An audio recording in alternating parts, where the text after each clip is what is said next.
Hi, my name is Zaire, and I'm here with Yvette Moscoso. Okay. So today I'll be asking you some questions about the topic of weight cutting and wrestling.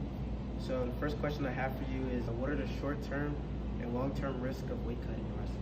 The short term of weight cutting, of course, you're gonna make your weight in a short amount of time, so you can wrestle within your weight class. Long-term effects, losing weight too fast can be detrimental to your health. It can it can injure your heart, lungs, kidneys with too much weight cutting, especially if it's a lot of water weight. But if you can do it safely, and that's the best thing.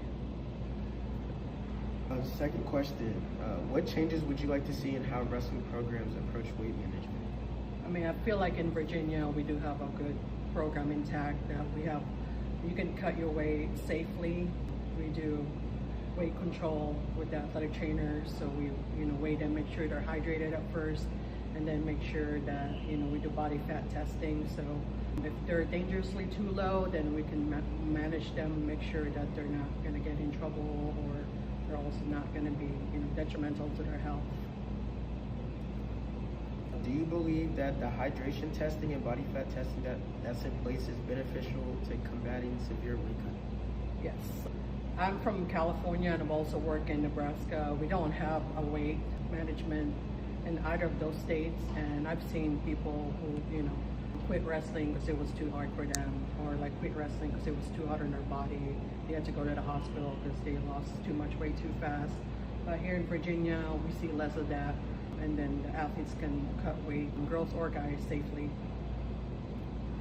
And last but not least, have you ever experienced a wrestler that has had physical or mental ailments from cutting weight? The only thing is mainly, I know girls wrestling is fairly new, but historically girls would have more, eating disorders problem. A lot of the time they get very obsessive in what they look like.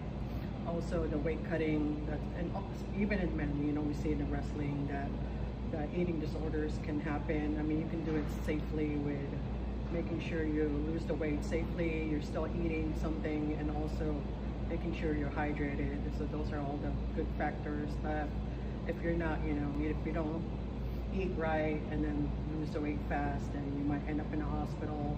But if we see any signs of an eating disorder, we would refer them right away. Talk to their parents, talk to the coach, make sure they're in good hands before things get worse. Thank you for your time. Thank you. Thank you for participating in my senior project.